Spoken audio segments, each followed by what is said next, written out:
आपण पाहताय क्राईम मुक्त महाराष्ट्र. लोकसुख वार्तांकन, लोकसुख बातमी. पुणे शहरात अवैध शस्त्र विरोधात सुरू असलेल्या विशेष मोहिमेत काळेपडळ पोलीस ठाण्याच्या तपास पथकाने प्रभावी कारवाई करत एका संशयिताकडून गावठी बनावटीची पिस्टल आणि 2 जिवंत काडतुसे जप्त केली आहेत.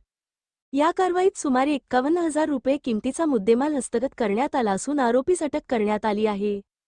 पुणे शहर पोलीस आयुक्तांनी शहरातील सर्व पोलीस ठाण्यांना अवैध धंदे अभिलेखावरील आरोपी तडीपार इसम तसेच बेकायदेशीररित्या अग्निशस्त्र बाळगणाऱ्यांवर विशेष लक्ष ठेवण्याचे आदेश दिले होते.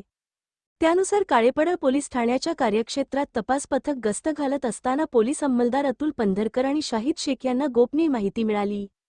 इरफान मलिक नावाचा इसम दादा गुजर शाळेजवळ साठेनगरकडे जाणाऱ्या रस्त्यालगत मोकळ्या जागेत संशयास्पदरित्या फिरत असून त्याच्याकडे अग्निशस्त्र असण्याची दाट शक्यता असल्याची माहिती मिळाली.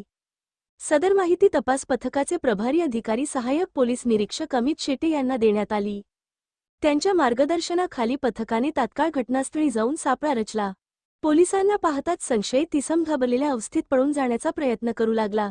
मात्र पोलिसांनी चपळाईने पाठलाग करून त्याला चोहोबाजूंनी घेराव घालत ताब्यात घेतले. पंचांच्या उपस्थितीत त्याची अंगजडती घेतली असता त्याच्याकडून एक गावठी बनावटीची पिस्टल आणि 2 जिवंत काडतुसे असा एकूण 51,000 रुपये किमतीचा मुद्देमाल जप्त करण्यात आला.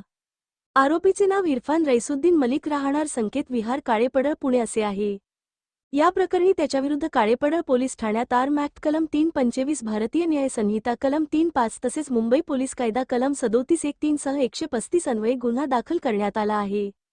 त्याला अटक करण्यात आली असून पुढील तपास सुरू आहे. सदरची कामगिरी ही पोलीस उपायुक्त परिमंडळ 6 राजकुमार शिंदे, सहाय्यक पोलीस आयुक्त हडपसर विभाग, अतिरिक्त कार्यभार अनुराधा उदमले यांच्या मार्गदर्शनाखाली काळेपडळ पोलीस स्टेशनचे वरिष्ठ पोलीस निरीक्षक मानसिंग पाटील यांच्या सूचनेप्रमाणे सहाय्यक पोलीस निरीक्षक अमित शेटे, पोलीस उपनिरीक्षक विनायक गुरव, पोलीस हवालदार प्रवीण काळभोर, दाऊद सय्यद, प्रतीक लाहीगुडे, विशाल ठोंबरे, शाहिद शेख, लक्ष्मण काळे, अतुल पंधरकर, सद्दाम तांबोळी, प्रदीप बेडिस्कर, महादेव शिंदे, गिरिराज जगदाळे यांच्या पथकाने केली आहे.